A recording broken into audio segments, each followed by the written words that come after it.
اگلے دنوں وہ باپا جانی کی ایک ویڈیو، اس کے اوپر ان کے جو سینکڑوں ہزاروں مریدین سبحان اللہ پڑھ رہے ہیں. وہ کہہ رہے ہیں جی ہمارے ایک مفتی تھے دعوت اسلامی کے، تو وہ فوت ہو گئے. ان کی قبر کے اوپر ایک مدنی قافلہ حاضری کے لیے گیا، تو کہتے ہیں اندر سے قرات کی آواز سنائی دے رہی تھی اور زہر کی نماز تھی. مفتی دعوت اسلامی کی بارگاہ میں تو انہوں نے وہ بتایا کہ ہم اس وقت مفتی دعوت اسلامی قدس سر السامی کے مزار پر حاضر ہیں، اور ہم دونوں نے ہم دونوں نے بالکل ہوش و حواس میں اپنے کانوں سے سنا کہ اندر میں با جماعت نماز پڑھی جا رہی ہے،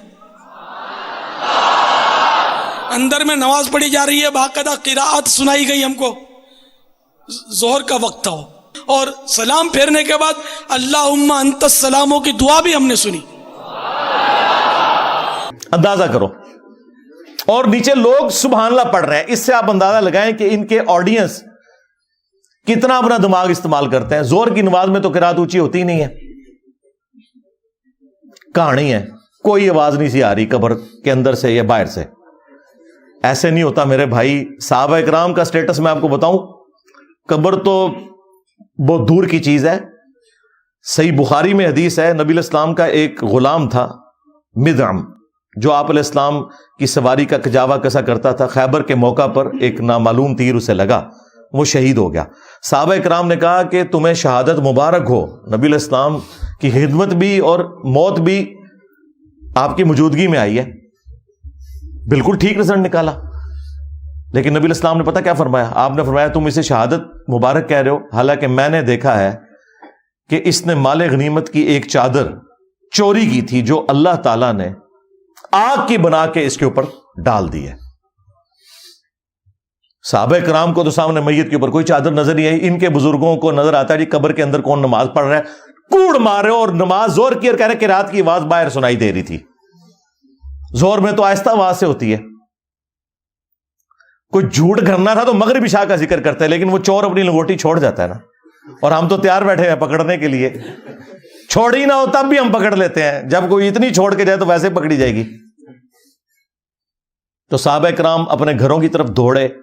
اگر کسی نے غلطی سے بھی کوئی ایک رسی کا ٹکڑا بھی اٹھایا تھا نا، یہ سمجھ کے کہ اس کی کیا ورت ہے، لا کے مال غنیمت میں جمع کروایا کہ اس کی وجہ سے ہماری پکڑ نہ ہو جائے. پھر بخاری مسلم میں حدیث موجود ہے کہ نبی علیہ السلام دو قبروں کے پاس سے گزرے تو رک گئے. صحابہ کرام نے کہا یا رسول اللہ آپ کیوں رکے ہیں؟ فرمایا دو قبر والوں کو عذاب ہو رہا ہے. صحابہ کرام کو تو نہیں قبر کا عذاب نظر آیا. ان کے بزرگوں کو کشف القبور ہوتا ہے جی آخرت کا بتا دینا، اور چھڑ دو آخرت کا 10 دن دینے. یہ دیکھ کے نا، دیکھ کے میری میکینیکل انجینئرنگ کا ایک فارمولہ نہیں پڑھ سکتے، سمجھانا تو دور کی بات ہے جب تک انہوں نے سیکھا نہ ہو کہانیاں. اور دیکھیں یہ باپا جانی جو ہے نا، یہ کئی بار درس دیتے ہوئے نا اینک لگائی ہوتی ہے انہوں نے، اور جو لوگوں کے دلوں کے حال جانتے ہیں وہ سامنے پیڈ سے پڑھنے کے لیے ان کو اینک لگانی پڑتی ہے. اور زوم کر لیا کرو اینج کر کے، کم از کم انجینئر صاحب دے فتوے تو بچ جاؤ. اینک کے بغیر جو سامنے لکھا ہوا اردو نہ پڑھ سکے وہ دل کے حال جانے گا. کہانیاں کرانیاں بند کرو، جھوٹ اپنی طرف سے چیزیں بنا بنا کے مارکیٹ میں پھینکتے ہیں، اور لوگوں کو جو ہے نا وہ اپنے بزرگوں کا پھر اسیر کیا ہوا ہے کہ جی ہمارے بزرگ تو یہ کر لیتے تھے، تو وہ کر لیتے تھے، تو یہ کر لیتے تھے. تو نبی علیہ السلام نے کہا ان دو قبر والوں کو عذاب ہو رہا ہے. ان میں سے ایک چگلی کھاتا تھا، دوسرا پیشاب کے چھینٹوں سے نہیں بچتا تھا. آپ نے پھر ایک درخت کی ٹہنی توڑ کے اس کے 2 حصے کیے، اس پہ لگائے اور فرمایا جب تک یہ ہری رہیں گی ان کے عذاب میں تخفیف ہوگی نبی علیہ السلام کی دعا کی برکت سے.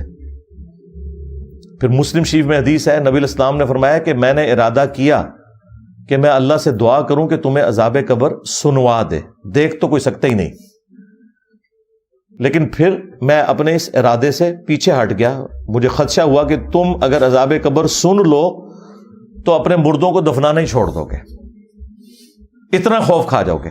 صحابہ اکرام کو تو عذاب قبر دیکھنا تو دور کی بات، نبی علیہ السلام کہتے ہیں تمہیں تو سنوایا بھی نہیں جائے گا. اور یہ لوگ اپنے بزرگوں کے بارے میں کلیم کرتے ہیں. سب کہانیاں بنائی ہوئی ہیں، جھوٹ ہے.